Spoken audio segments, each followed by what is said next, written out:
Aréna, Magyarország egyik legtöbbet idézett rádióműsora. Várja Önt a stúdióban Katona Csaba, történész. A műsor támogatója a Hold, az év alapkezelője 2024-ben. Segítse Ön is munkánkat azzal, hogy feliratkozik csatornánkra. Jó napot kívánok az Aréna hallgatóinak, Exterde Tibor vagyok. A stúdióban itt van Katona Csaba, történész. Nincs alkalmasabb időpont a mértékletes sörfogyasztásra, mint egy gyönyörű őszi nap, meg a maradék 364. A sör, mint ital, mint folyadék története felől érdemes elkezdenünk a beszélgetést, vagy a sör történelmi fordulópontokhoz kötődő szerepéről, a történeti személyiségekről szabadon lehet választani. A sör, mint folyadék? A sör, mint folyadék, hiszen azt gondolom, hogy ez az alapja annak, hogy bármit megtudjunk ennek az italnak a jelentőségéről.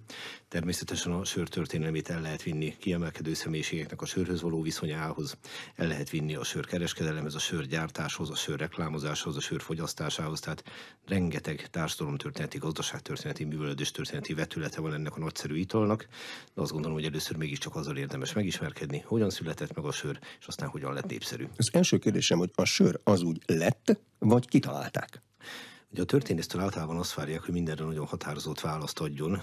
Összeesküvés elmélet hívek ilyenkor szokták azt mondani, hogy eltitkolják a valóságot. A történész nem tud mindenre válaszolni. Ugye a történész nyomokból építkezik, pont úgy, mint egy nyomozó. Csak a nyomozó az forró nyomon indul el jó esetben, a történész meg hideg nyomon, mert több száz vagy több ezer éves nyomok alapján próbálja meg feltérképezni, mi történt egykoron. Az passzol, a sör az hideg hajó. Hát a sör az minden tekintetben hideg, így van, és a nyom is hideg, mert az első söreink nagyon régiek. Arra akartam én utalni ezzel a kicsit hosszú bevezetővel, hogy igazából a történész csak arról tud számot adni, amiről a történeti források valamilyen információt elárulnak számára. A források szót értelmezzük tágan, forrás elsősorban nyilván az írott emlék, ezt szeretjük a legjobban, de hát forrás lehet egy régészeti lelet is, vagy akár egy épület. Most ebből következik az, hogy az első sörös emlékeink azok régészeti leletek, hiszen az emberiség még nem volt birtokában az alfabetizációnak legjobb tudomásunk szerint, amikor már sört készíteni tudott. Tehát ezek alapján hipotézist tudunk felállítani, hogyan született meg az első sör. Tipp van, én ezt el tudom mondani, hogy mi a tipp, de semmiképp se kezeljük tényként. Mi volt a lelet, amiből arra lehetett következtetni, hogy ebből a sörre lehet következtetni? Miért nem borra? Miért nem mézre? Miért nem gabonára? Miért nem bármire, amit edénybe lehet tárolni? A sörnek van egy nagy előnye, az, hogy folyadék. Na most, ebből következően ezt valamiben mindenképp tárolni kell. Tehát megkerülhetetlen, kikerülhetetlen, hogy valamibe beletegyük, ugyanakkor ez a fogyasztását is meghatározza. És különféle régészeti feltárásokon előkerültek olyan edények, meg edénytöredékek, amelyikben kimutatható volt az egykor benne levő folyadéknak a maradványa. Most itt jelezném egyébként, amit nagyon sokszor elhangzik, hogy az Indiana Jones filmek mennyiben szolgálnak valódi forrással a régészeti kutatómunkának, ha dárulja már semennyire. Tehát ha egy több száz, több ezer éves leletet a régész meglel, akkor nagyon óvatosan, végtelen, lassú, aprólékos munkával próbálja meg föltárni, nem verekszik az ellenségeivel a műveleti területen, nem üzekedik a hölgyismerőseivel, hanem igyekszik megmenteni a leletet. Viszont, hogyha egy ilyen edénytöredék előkerül, akkor mindig reménykedünk abban, talán kimutatható egykor benne levő folyadék, vagy bármi más. És ilyenkor egy megfelelő szakember ezt megvizsgálja, és ad róla egy szakvéleményt, ami többnyire az, hogy hát nem volt ebben semmi, vagy ha volt valami, akkor nem tudjuk, mi volt benne. De ha esetleg azt mondja nekünk, hogy gabonából erjesztett alkoholtartalmú vizes alapú ital, akkor mindjárt örülni kezdünk, mert ez azt jelenti, hogy valamiféle korai sörnek a nyomaira bukkantunk. Hol bukkantak korai sor nyomaira? Hát a három legrégebbi, tudomásom szerint az a következő: 1978-ban a mai Szudán területén egy cirok alapú sör került elő, és ezt a ásatást, jól emlékszem, talán a Barcelonai Egyetem régészei végezték. A radiokarbonos vizsgálattal a Krisztus előtti 5. évezredre sikerült ennek az életkorát belőni. Hát ez egy elég korai dátum. 2002-ig foglalt el a dobogó legfelső fokát a szudáni lelet, akkor a mai Kína területén a Pennsylvania University-nek a munkatársai végeztek ásatásokat. Ennek pedig az lett a következménye, hogy előkerült a Krisztus előtti 7. évezredre datált sörminta. Ez szőlővel, mézzel, galagonyával, rizssel ízesített sör volt, de kétségkívül gabona alapú szeszes ital. És aztán néhány évvel ezelőtt pedig Haifa mellett a Haifai Egyetemnek a régészei találtak egy több mint 10 000 éves mintát. Ez a három legrégebbi, amiről tudunk. De ez korán sem azt jelenti, hogy nem volt ennél régebbi sör, csak azt, hogy erről tudunk beszámolni, itt már biztos fellelhető, sörnek nevezhető ital. És azért fogalmaznék így, hogy sörnek nevezhető ital, mert nincs névjegye ennek a biológiai maradványnak. Tehát nekünk, az utókornak önkényesen kell eldönteni, hogy ezt sörnek nevezhetem-e vagy nem. Ezért aztán általában minden sörnek nevezünk, ami valamilyen gabonából erjesztett, nem árpa, nem búza, főleg nem tritikáli, vagy ilyesmi, hiszen a korai gabonákat ki tudja, mennyire lehet összevetni a maiakkal. Nagyon fontos, hogy a víz adja a testét, tehát könnyű ívású ital legyen, és ehhez kötődik, hogy lehetőleg alacsony alkoholtartalmú. Ha ennek a 3-nak megfelel, akkor azt általában már sörnek szoktuk nevezni. Van arról valamilyen hipotézis, hogy az a lelet, amikor az friss volt, az milyen lehetett? Nem. Nagyon nehéz megmondani. Ugye vannak régi sörös mintáink, de ne felejtsük el, az idő az nagyon nagy játékos ilyen tekintetben. Tehát, hogyha valaki megkóstol egy akár 20 éves sört, nem azt fogja kapni, ami 20 évvel korábban volt. Most akkor arról nem beszélve, hogy az éghajlatváltozásától kezdve minden befolyásolhatta ennek a leletnek a sorsát. Azt nagyon fontos azonban leszögezni, hogy a sörivónak van egy elvárása a sörrel szemben, nevezetesen az, hogyha egy íz úgymond kedvez neki, vagy azt mondja, hogy én ezt a sört szeretem. Stabil legyen. Igen, akkor azt elvárja, hogy mindig azt kapja. Ugye a borfogyasztó az másképp viszonyul ehhez a dologhoz, hiszen minden ember tisztában van vele, hogy a szőlész, illetve a borász az ki van szolgáltatva bizonyos mértékig a természet erőinek. Nem mindegy, hogy mikor kerül sor a megfelelő születre, csapadékos órák száma, napsütésre órák száma, és így tovább, és így tovább. Tehát a bornál van olyan, hogy jó évjárat, gyengébb évjárat, kiemelkedő jó évjárat. A sörnél ez ma elképzelhetetlen. A standardet azt elvárjuk, de ez régen nem így volt. Tehát ma már ugye konkrét vízre, konkrét receptekkel, arányokkal, komlókkal, stb. Készítik a sört. Régen meg mindenki elkészítette úgy, ahogy volt. Tehát ha találnánk is hibátlan állapotban egy régi sört, akkor azt mondhatnánk, hogy igen, ez a konkrét sör ilyen volt, de azzal lehetetlen volna jellemezni az összes többi sört, ami abban a korban készült, vagy előtte, vagy utána. Tehát mintázatokkal nem tudunk számolni. Tehát azt nem lehetne megmondani, hogy az előző napi főzet az milyen volt, a következő napi főzet vajon milyen lehetett, mert csak ezt az egyet találtuk meg. Így van, és arról nem beszélve, hogy megyünk vissza az időben, ugye egyre kevesebb régészeti lelet, illetve egyre kevesebb írott forrás áll rendelkezésre.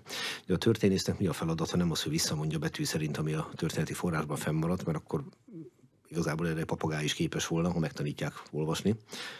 Nyilván nem fog menni, de a történésznek az a feladat, hogy megpróbálja az összefüggéseket, a logikai láncolatokat, a mintázatokat felfedezni. Ehhez azonban adatok tömegére van szükség.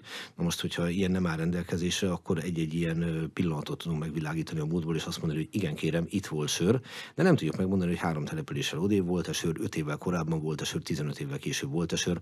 Tehát sajnos a korai időszakról ilyen elég esetleges elképzeléseink vannak, de vannak. Mikortól van elegendő adat arra, hogy arra a kérdésre lehessen valami hipotézist alkotni, hogy mire használták a sört akkor? Ezek az ókori folyammenti társadalmak, ahol ugye az írásbeliség azért már elég magas szintet öltött. Nyilván nagyon komoly szaktudás kell ahhoz, hogy valaki ezeket az ókori írásokat el tudja olvasni. Gondoljunk itt az egyiptomi hieroglifákra, vagy gondoljunk akár a sumer vagy az akkád írásra. De az biztos, hogy ezekben a folyammenti társadalmakban a sör az meglehetősen hétköznapi italnak számított. Van egy cinikus vicc, a 60-as évekből ez így hangzott, hogy mi a Napóleon konyak hivatalos tudományos megnevezése, és a Napóleon konyak a dolgozó munkásember, a vele szövetséges parasság és az őket támogató haladó értelmiség itala, melyet a magyar nép választott képviselői útján fogyaszt el. Ez a szocializmusból tudjuk. Abszolút. Ez akkor így volt. Na, ez azt jelenti, hogy nem lehetett a Kádár korszakot Napóleon konyakos társadalomként jellemezni, ellenben mondjuk az ókori folyammenti társadalomokat lehet sörös társadalomként jellemezni, hiszen receptek is maradtak fönt, és különféle leírások arról, hogy a sör mennyire fontos szerepet tölt be ezeknek a népeknek az életébe.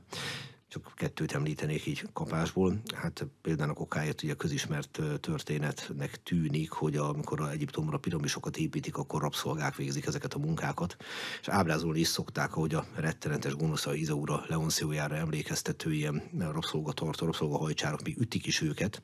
Furcsa testtartásban. Igen, hát ezt tudjuk, egyiptomiak csak egyféle puszt ismertek. Na most a helyzet a következő, hogy modellezzük azt a helyzetet, hogy mi itt beszélgetünk, és valaki megpróbálna minket arra ösztönözni, hogy jobban koncentráljunk a beszélgetésre, és mindezt úgy tenni, hogy korbáccsal üt minket.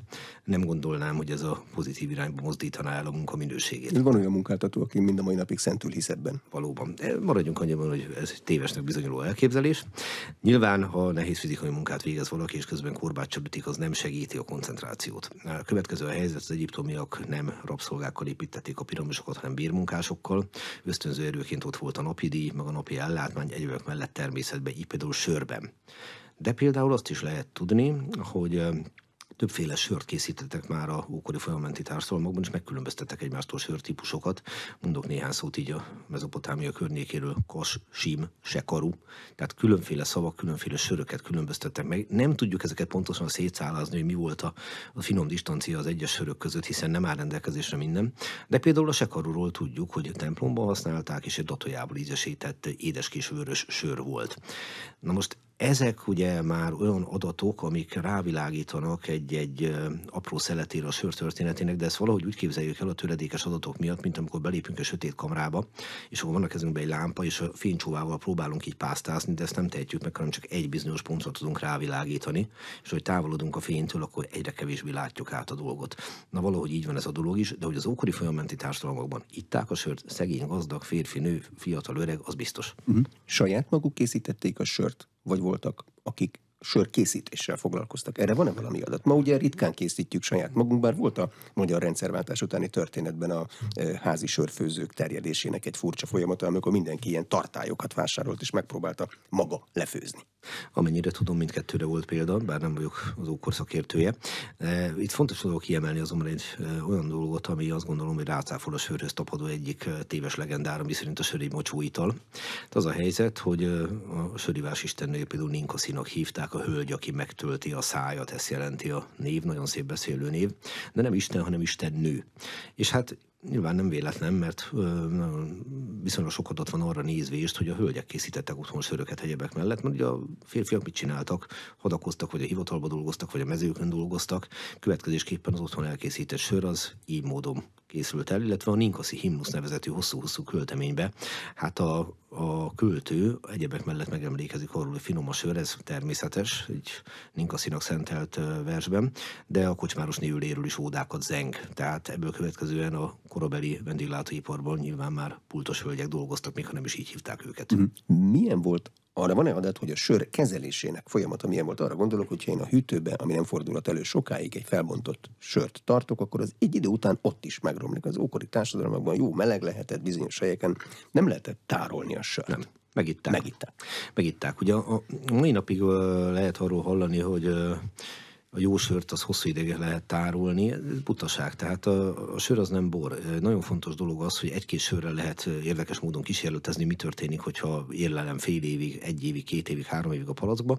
És sörfőző barátaim azt szokták mondani, hogy a sör, amikor bekerül a palackba, vagy a hordóba, az onnantól kezdve kész van. Tehát az azért van, hogy idd meg, nem pedig azért, hogy kísérletezgess vele. Tehát el lehet menni ilyen játékok irányába, de igazából a sör az olyan, mint a rozé. Tehát öreg rozét nem nagyon láttunk még, nem is akarunk látni, mert ugye veszít a minőségéből. Lehet kivétel, de nem ez a jellemző. Ami a régi időt illeti, egyrészt a tárolás lehetőségei roppant szűkösek voltak. Ha tehát nem volt jégverem, ahol hűteni tudom a tartósítószer nélküli sört, akkor az tönkrement, főleg ez igaz a meleg időbe. Ugye a jégverem az, amikor télen beletárolom a jeget, és reménykedem abban, hogy a következő télig kitart. Ez a régi hűtőszekrény gyakorlatilag, csak ugye a hűtőszekrénynél viszonylag stabilan lehet tudni, hogy működik, de jégveremnél ez nem így volt, hanem valóban vagy megolvad benne a jég, vagy nem, de más lehetőség meg nem volt. A másik dolog pedig az, hogy ne felejtsük el, hogy elképesztően törékeny volt a mai viszonyokhoz képest a régi embernek az élete és az egészsége. Tehát még a 1860-as években is teljesen hétköznapi dolognak számít, hogy egy párnak a 6 gyerekéből 5 nem éri meg az 5. életévét, tehát bőven a modern korban vagyunk. Úgyhogy a tervezhetőség az meglehetősen kiszámíthatatlan volt ebben az időszakban. Tehát nem feltétlenül volt jellemző az emberekre, hogy az ilyen fogyasztható javakat, azokat igyekeztek tárolni, kényszerből nyilván megtették, de alapvetően a sörnek az a jó tulajdonsága van, hogy lefőzöm, megiszom, aztán újra főzök. Sörkereskedelem ebben az időszakban volt, mert amit eddig elmondott, azt gondolom, hogy mindenki megitta a sajátját. És Volt, ugye mindenki tanult az általános iskolában a Hammurapi király törvényoszlopát, és hát a törvényoszlopból szoktak idézni több dolgot, azt kevésbé, hogy egyebek mellett a sörrel kapcsolatos rendelkezések is szerepelnek a törvényoszlopon. Na akkor most próbáljuk meg ezt lefordítani a mai fogalmainkra. Ha a király, az uralkodó szükségesnek tartotta, hogy törvényben szabályozza a sör kereskedelmét, gyártását, az azt jelenti, hogy olyan mértékben készül sör, hogy az már megütötte az államnak az inger küszöbét, tehát itt van az államnak ugye a nézőpontja, és akkor hopp, ebből annyi készül, hogy ezt már nem fogom hagyni, hogy csak úgy készüljön. Ebből következik az, hogy nyilván meghatározó mennyiségű sör készült, ezt a sört pedig kétségkívül kereskedésbe is forgalomba hozták. A nagy kérdés az, hogy mit értünk ez alatt, mert a sört, és ez nagyjából a vasút térhódításáig igaz, alapvetően helyben volt érdemes eladni. Mert hiszen hogyan lehetett volna szállítani? Lovaskocsim, kis mennyiségben lassan, lóhátom. Megmelegszik, szétrázódik, tönkre megy. Hajón, de ahol nincs víz, ott nem tudok hajózni, a hajó el is süllyedhet. Következésképpen kevésbé gondolunk abba bele, hogy nagyon sokszor, hogyha valaki a régi időkben sört akart inni, de ez igaz más italokra is, akkor a lokál beer, lokál wine, lokál spirit jelent meg a kínálatba. A tehetősebb, gazdagabb emberek rendelhettek természetesen távolról kiváló, híres italokat. 14. században például Magyarországról híres volt a szerémi vagy a szerémségi bor, azt a szerepet töltötte be, amit később a tokai, de ez a társadalom töredékét érintette. Úgyhogy a sörkereskedelem alatt elsődlegesen azt értsük, hogy helyben terítették az italt, részben nyilván kocsmákba, meg vendéglátóipari egységekbe, jó Isten tudja, hogy hívták ezeket akkor, de hát nyilván le is lehetett szállítani egy nagyobb mennyiséget. Jóval későbbről van egy olyan példa, a úgynevezett westfáliai sörháború példája, ez, ha jól emlékszem, a 17. század, hogy a dortmundiaknak megengedték, hogy más városokban is árulják a sörüket.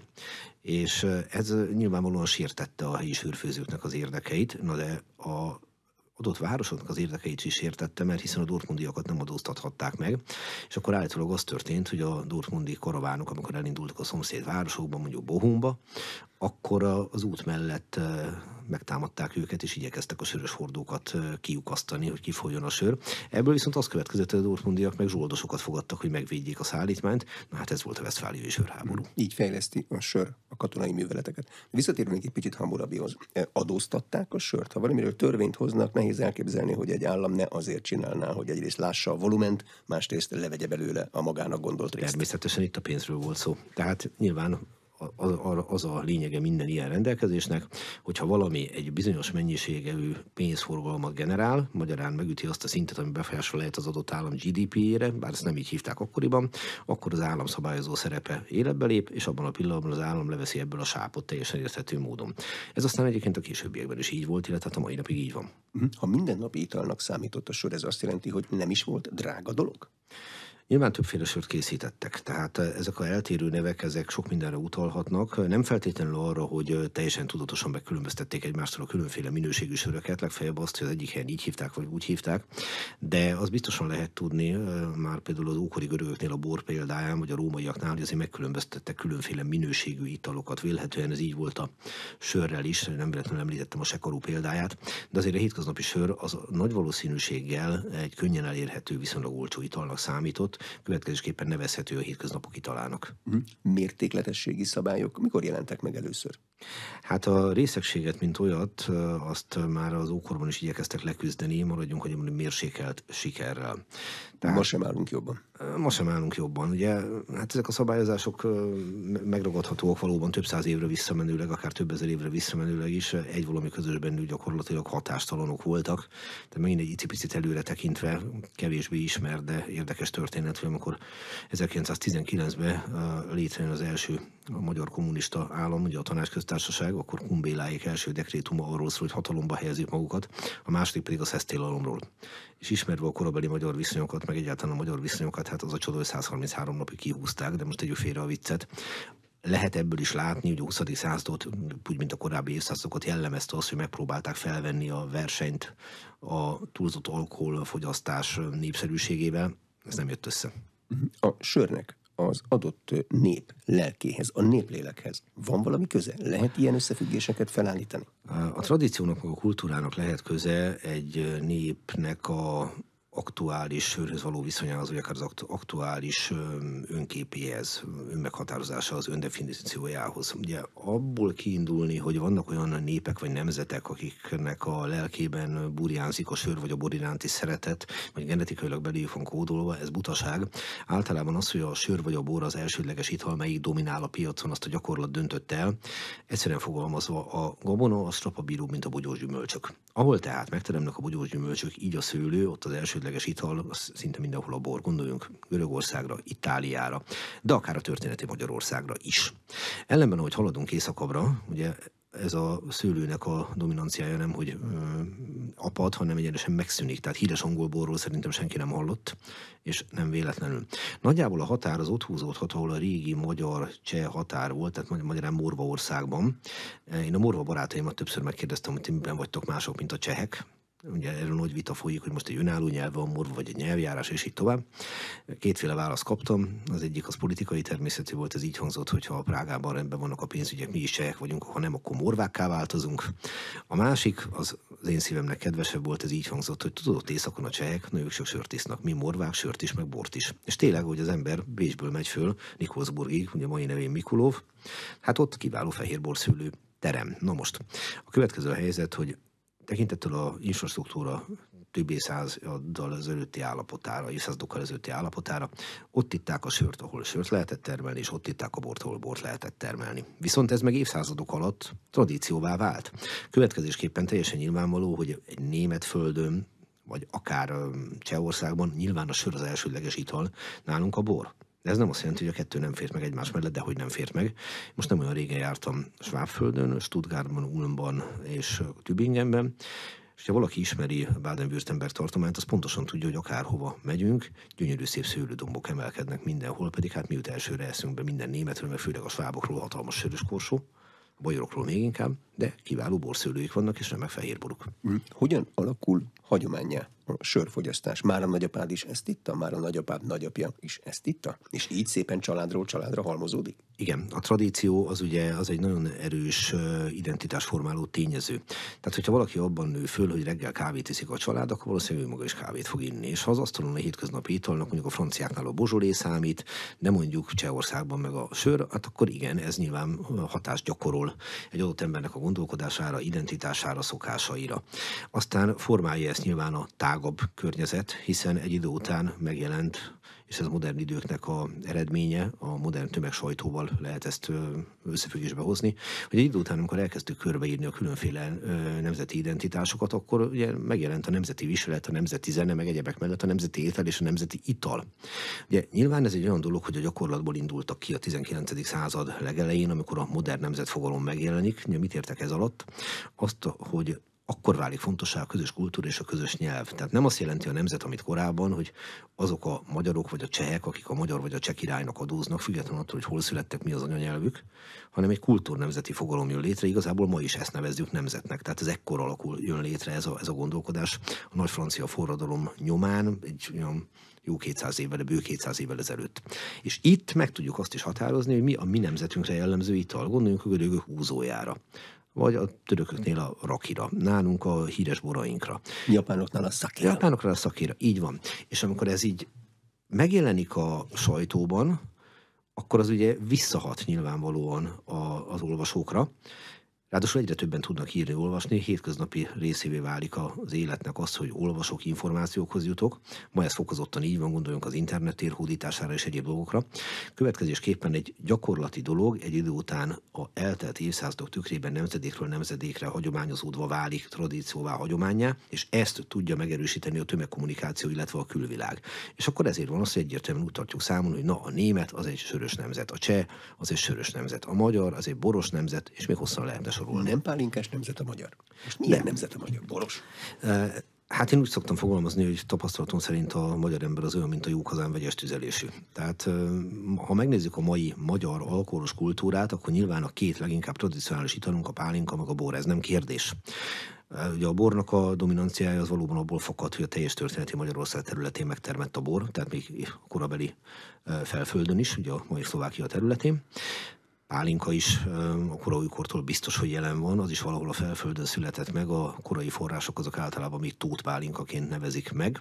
Egy idő után aztán az a jelző lekopik róla, de hozzá kell tennem, hogy amennyire a forrásoknak hinni lehet, ezek a korai pálinkák leginkább a mai viszkihez állhattak közel, mert ők gabonából készültek, és egy idő után ízesíteni kezdték gyümölccsel, csak úgy, mint ahogy ma lehet különféle gyümölcsízesítésű vodkákat találni. Meg söröket is, pontosan. Majd a jobb terméshozamnak köszönhetően már olyan mennyiségű gyümölcs állt rendelkezés, hogy el tudtuk hagyni belőle a gabonát. Ugye ez tőlünk északabban nem történt meg, a skót vagy az ír viszkikre gondolva láthatjuk, hogy most itt mire akartam célozni konkrétan. Ugyanakkor azonban Magyarországon az Árpád-kortól kimutatható, hogy sört is készítünk, és nagy valószínűséggel, ha készítünk, akkor iszunk is. Tehát 1075 Karanszem Benedek jóklevél már egy komlóföldekről emlékezik meg. Ez nem közvetlen bizonyíték arra nézvést, hogy sör készül, de nagyon erős közvetett bizonyíték, mert a komlót nem nagyon lehetett másra használni. És hát az Árpád-korból már több olyan oklevelünk van, ahol teljesen egyértelmű, hogy sör is készül, és megint csak visszautalnék arra, ha egyszer készül, akkor az el is fogy, mert különben minek készítenék. Említette, hogy Árpád-kori nyomaink is vannak arról, hogy sört készítettünk. Hogy tartották akkor számon a sört, mint egy gazdasági terméket, élvezeti cikket, a jövő történészeire gondoltak, akiket majd egyszer a sör történetéről fognak kérdezni, és hogy legyen valami adatuk? Attól tartok, ennyi közösségérzés nem volt a korabeli emberekben, hogy a jövő történéseire gondoljanak. A sör egész egyszerűen egy olyan ital volt, ami lehetővé tette azt, hogy az emberek ne szomjazzanak. Nyilván volt élvezeti értéke is, tehát a duhajkodás, meg a túlzott fogyasztás az nem véletlenül jelent meg, de ne felejtsük el, hogy ebben az időszakban azért vizet inni meglehetősen veszélyes dolognak számított. Nagy vita folyik erről, hogy ez a tétel mennyire állja meg a helyét, tehát a középkorral foglalkozó kollégák erről történészi vitákat szoktak folytatni. Mi a csatornázás hiánya miatt? Miért? Hát igen, ugye gondoljunk ki abból, hogy háromféle módon lehetett alapvetően vízhez jutni. Ihatok tóból, tehát állóvízből. Jellemző módon a tópartján az ember, ha iszik, akkor fennáll annak a veszélye, hogy a tó öntisztulási folyamatának következtében a tópart szennyezett. Ez ma is így van. Régen is így volt. Tehát be lehetett kapni valamilyen fertőzés viszonylag könnyen, mert ugye a tó veti ki magából mind a látható, mind a láthatatlan szennyeződést. Folyóvíz esetében kicsit más a helyzet, ott mondjuk, hogyha előtte mi volt mondjuk egy pestisre fertőzött ember, akkor az nem biztos, hogy ott hagyja a fertőzés nyomát, de elviheti a fertőzést a víz, és lejjebb megint csak be lehet kapni. Ezt most a kút esetében nem beszélve arról, hogyha egy vagy két vödröt használnak, akkor mennyire könnyű megbetegedni.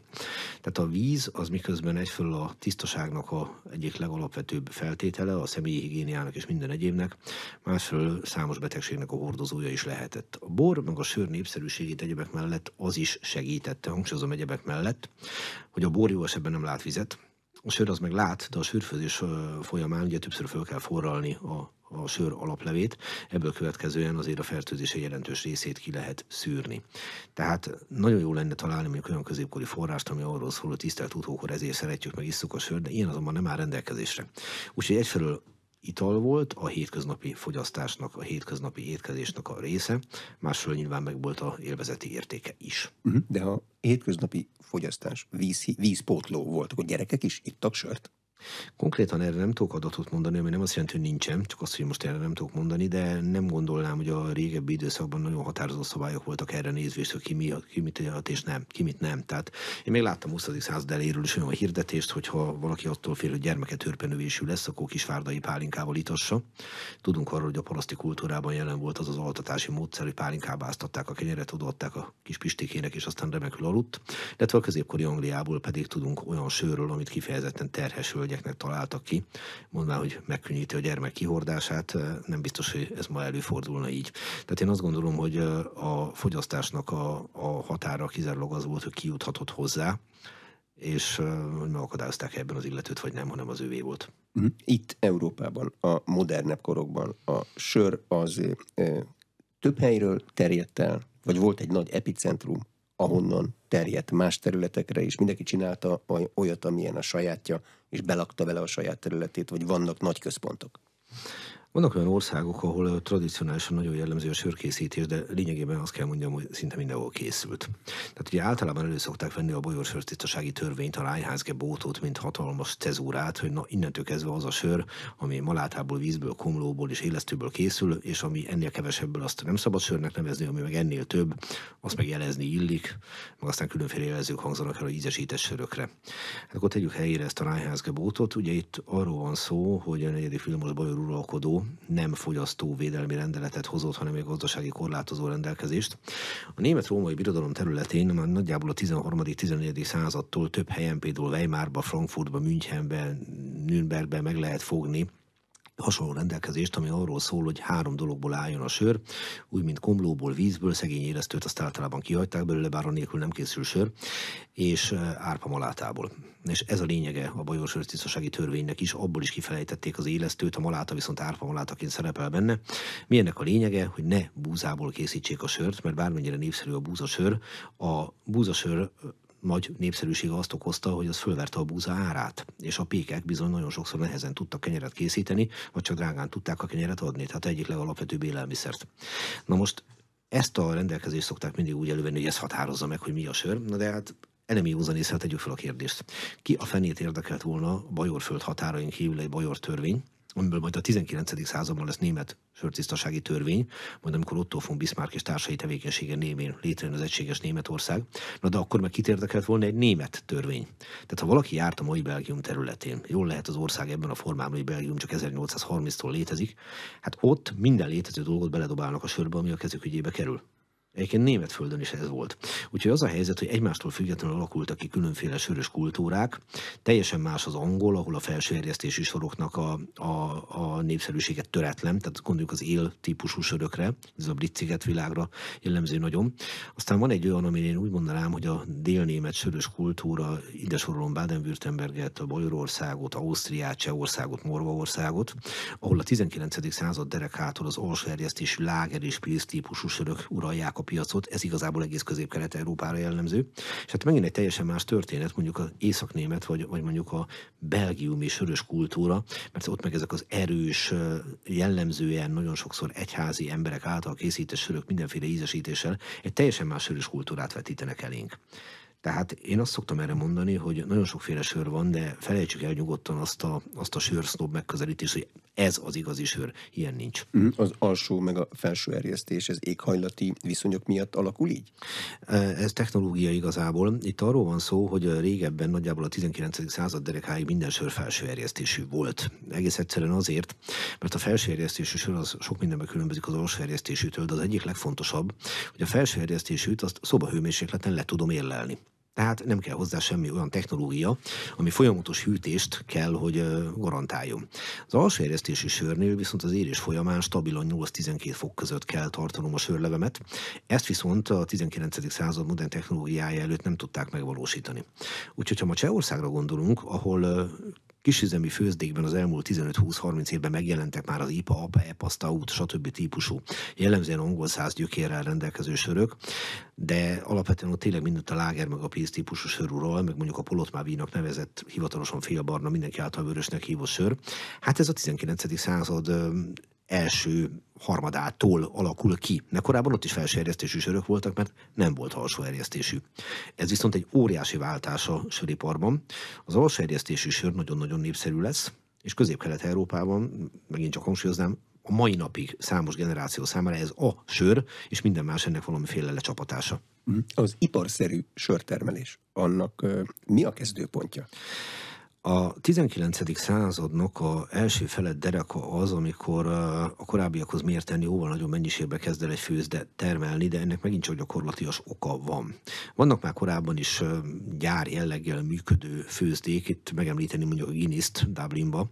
Ez egy nagyon szép sztori, szerintem a üzleti optimizmusnak a csimbarasszolja, hogy Arthur Guinness, amikor megalapítja ezt a főzdét 1759-ben, ha jól emlékszem, akkor fix összegre béreli ki a főzdetelkét. És ez a mai napig érvényes ez a szerződés, és az évszám lesz furcsa, az évek száma, az 9000 évre bérelte ki. És állítólag időnként bekopognak a Guinnessnél, mert eléggé kifutott azóta a gyárnak, ugye így az elmúlt években, vagy évszázadokban, hogy nem lehetne emelni ezen a összegen is. Jó, hát, a szerződés. 8000 valahány év múlva, persze igen, te ketyeg konkrétan. Na most visszatérve a lényegre, mi kellett az, hogy valaki nagyobb mennyiségbe termeljen? Ugye a középkorban nagyon sok településen, a maga a település rendelkezett a sör árusításának, tehát a kocsmáltatásnak a jogával, az önkormányzatokhoz kötődtek. Például a 18. századi Magyarország, az tele van bajor, morva, cseh, német profi sörfőzőkkel, akit az adott önkormányzat szerződtet, vagy pedig az árendás, aki kibéreli a kocsmáltatási jogot. Hajdúböszörmény, az egy színmagyar település, jól lehet, hogy akkor a 18. századi Magyarország az tényleg egy multikulti ország, de speciál ott tudunk olyan emberek, szerződtetnek egy Ferdinánd nevű németet Tokajból, mert hogy Tokajban is kiváló sörfőzde működött egyébként, egészen a 19. század végéig, bár mindig a borra gondolunk Tokaj kapcsán, de ahogy említettem, a kettő nem egymás ellen van. Vagy tudunk például Václav Brezina nevű sörfőzőmesterről a 18. század végén. De ezek ugye helyben árulják a sört. Na most a 19-20. század modern állama megszünteti ezeket a feudális kötöttségeket, amik adott helyzetben védik az adott településnek a árusítását, vagy akár a sörfőzését. Ez minden más dologra is igaz, de most a sörről beszélünk. Viszont ahhoz, hogy komoly ipari méretű, modern értelemben vett ipari méretű gyárra gondoljunk, az kell a vasút térhódítása. Mert miről van szó?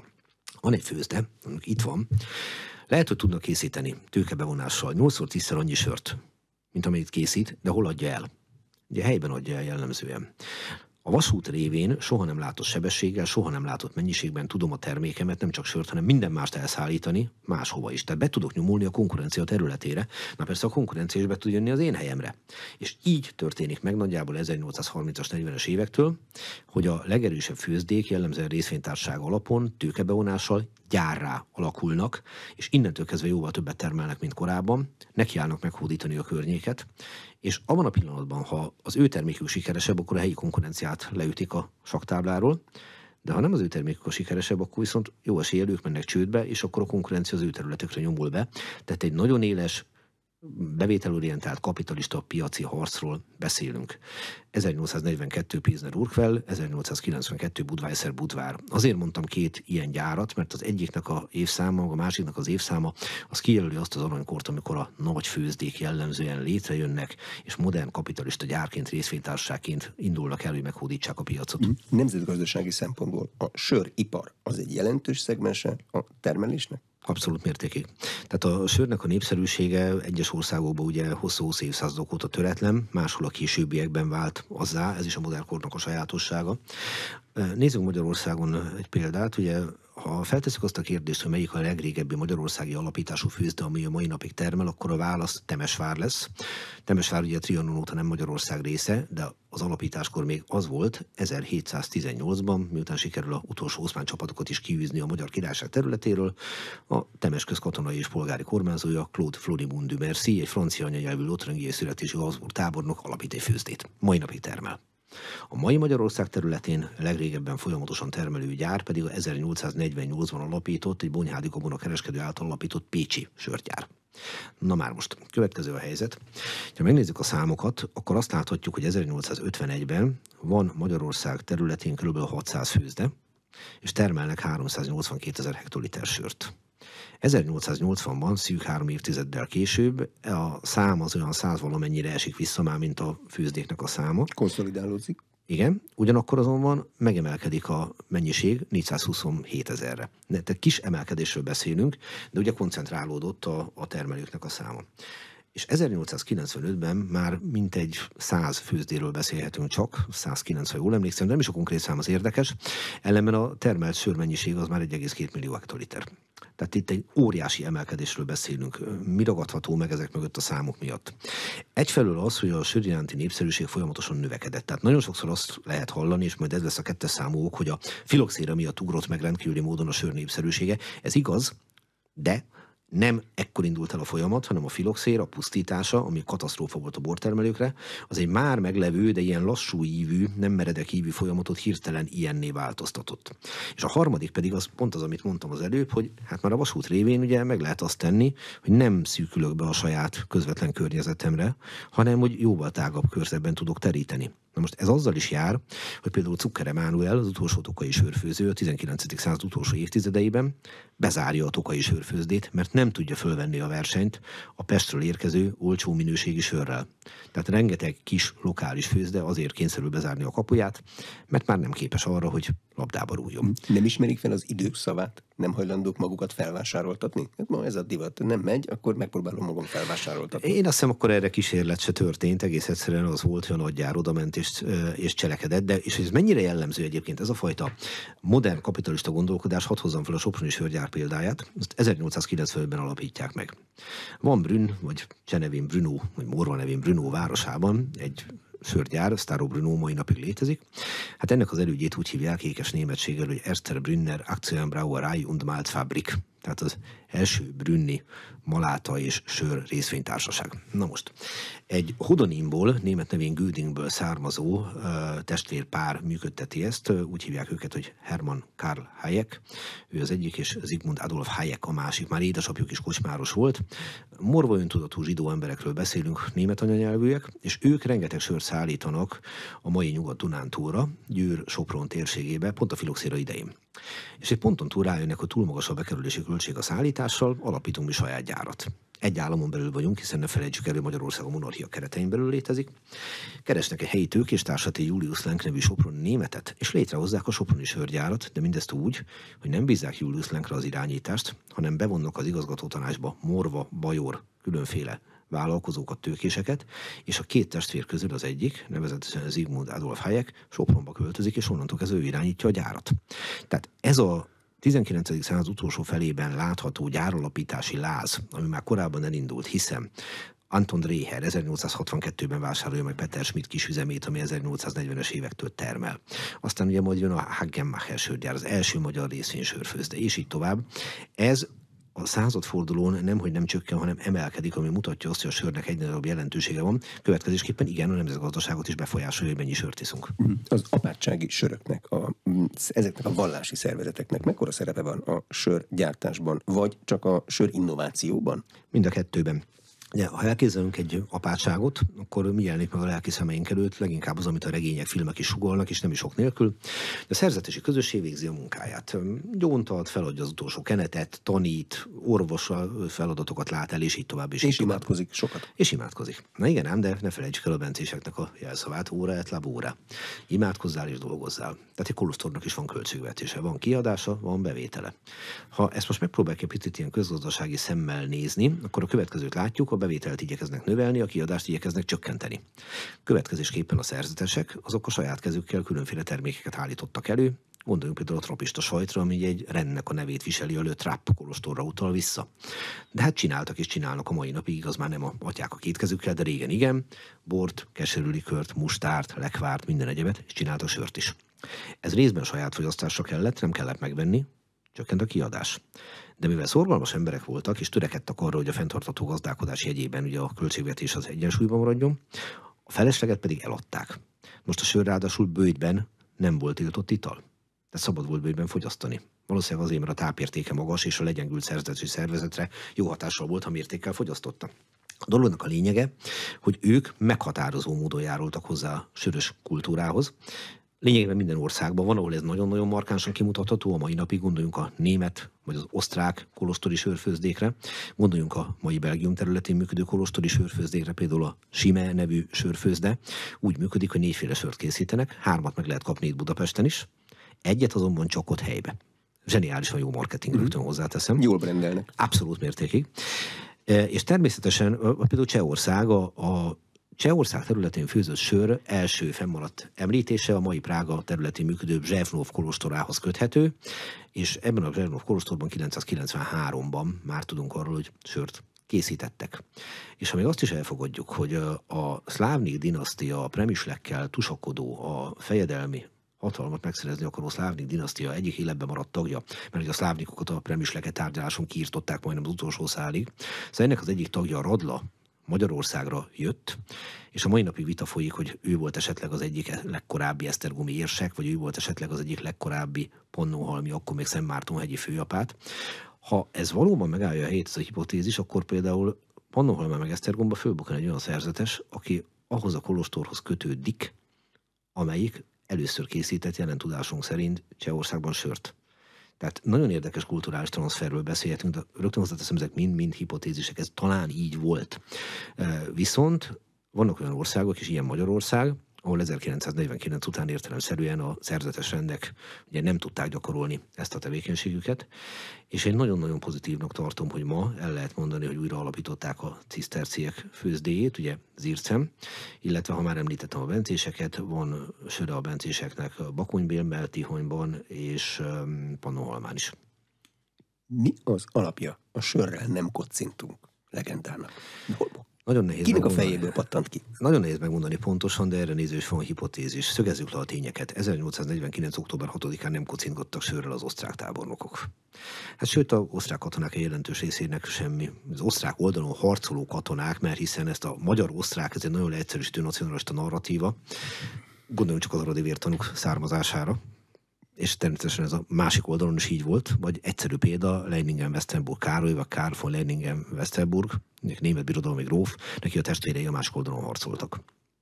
Itt arról volt szó, hogy ők fölesküdtek a magyar kormányra, és nem voltak hajlandóak megszegni az esküjüket. Katonák. Katonák, pontosan. Katonák méghozzá gerinces emberek voltak, és ezért sajnos a életükkel lakoltak, tehát a megtorlás útól érte őket. De az osztrák tábornokikar egy jelentős része, az hát korábban 10-20-30 évig egy seregbe szolgált velük, szóval nem okozott számukra örömet, hogy katonákat kivégeznek méltatlan módon. De ne felejtsük el, hogy négyen vesztették úgy az életüket, hogy lőpor és golyó által, a többieket meg köztörvényes bűnözők módjára akasztották föl, fokozva ezzel a megaláztatást. Ugye a felháborodás jelentőségét mutatja, hogy Julius von Haynau, aki ennek az egésznek a végrehajtója volt, őt pár évvel később Londonban fölismerték sörgyári munkások, és majdnem meglincselték. Tehát konkrétan megverték. Sörgyáriak, csak úgy apró érdekesség. Visszatérve a lényegre. Maga a legenda, hogy nem kocingatunk sörrel, az évtizedekkel később bukkan föl. Lehetséges, hogy onnan veszi az eredetét, hogy amikor Heinrich Henzinek a Görgei Artúr által vezetett honvédseregek vezette ostromban ellenálló budai várparancsnok a szobrát felállították, akkor ott állítólag kocingattak a szobornak a felavatásán, hogy a szobor az rendkívül sérelem volt a magyar nemzetre nézve, és hogy talán innen veszi az eredetét. A legvalószínűbb azonban a következő, de megint csak mondom, ez csak egy valószínűség, nem pedig tény. Hogy amikor a direkt termőszőlőfajták, az amerikai tőkék és egyebek révén a bor elkezdte visszaszerezni a megnyírbált piaci pozícióit, akkor megpróbálták a nemzeti ütőkártyát kijátszani a borlobbi képviselői azzal, hogy magyar ember nem iszik sört, mert az olyan csúnya osztrák gonosz labanc ital. De hát a magyar ember az úgy döntött, hogy szereti a sört és maga a bort is, ez így van a mai napig. Hát arról nem mondunk le, hogy iszunk sört, mondjuk le arról, hogy kocintunk vele. És akkor elterjedt ez a legenda. Nagyon egyszerűen fogalmazva, semmi nem utal arra, hogy valódi történeti alapja legyen. Akkor megkérdezik, hogy mit gondolok erről, nekem nagyon határozott válaszom van. Én azt gondolom, hogy ha valaki nem kocint sörrel, tartsuk tiszteletbe, mert jól lehet nem történeti tényen alapul, de hagyománnyá vált mára, tehát fogadjuk elő, van egy ilyen tradíciónk, hiszen nem minden tradíció alapul történelmi tényen, nem csak erről beszélünk. Ha pedig valaki kocint sörrel, azt ne vessük a szemére, mert a hazához való viszonyom az nem egy korsó sörön múlik. Luther Mártonnak tényleg olyan fontos szerepe van a sör történetében, egy csomó zseniális idézetet vagy álidézetet mondanak tőle az emberek. Jobb, ha a kocsmában gondolkodnak az emberek a templomról, mint hogyha a templomban gondolnának a kocsmára, és ezt hosszasan lehetne folytatni. Ezeket nagyon nehéz ellenőrizni, hogy tényleg elhangzottak így. Soha nem felejtem el, egyszer elkaptam a legnépszerűbb közösségi felületen egy ilyen szöveget, hogy az a baj az interneten terjedő idézetekkel, hogy nehéz ellenőrizni a hitelességüket, zárójel Petőfi Sándor. Na most maradjunk a hogy a lutheri életműnek nyilván nem ez a legsorkolatosabb része. Én viszont olyat biztos olvastam tőle, hogy azt írja, hogy nem kéne annyi sört inni, mert az bizony nincs jó hatással a gondolkodásra. De állítólag fölmaradt egy olyan levele is, amikor azt írja a feleségének, Katarina Bórának, aki ugye kiugrott apáca volt. És ő főzte otthon a sört. És ő főzte a sört, hogy hát majd akkor megyek haza, ha elkészült a sör. Van egy olasz mondás. Az úgy hangzik, hogy sino ne vero e ben trovato, ha nem is igaz, de jellemző. Tehát azokról a sztorikról, anekdotákról beszélünk, amiknek az a természete, hogy vagy nem úgy történt, vagy lehet, hogy nem úgy történt, vagy valószínű, hogy nem úgy történt, de a konkrét helyzetet, személyiséges szituációt lehet vele jellemezni. Úgyhogy kétségtelen Luther korában volt sör, Luther nem volt elzárkózó a sörívással szembe, de hogy kritikus is tudott lenni, az viszont biztos. Köszönöm szépen, az elmúlt egy órában Katona Csaba történész volt az Inforádió arénájának vendége. A műsor elkészítésében Illis László felelős szerkesztő és sör tapasztalati szakértő és Módos Márton főszerkesztő vett részt. A beszélgetést a rádióban most felvételről hallották. Ha érdekesnek találták, javaslom, iratkozzanak fel az Inforádió YouTube csatornájára, mert akkor a következő beszélgetést automatikusan kapják majd meg. Köszönöm a figyelmet, Exterde Tibor vagyok. A műsor támogatója a Hold, az év alapkezelője 2024-ben.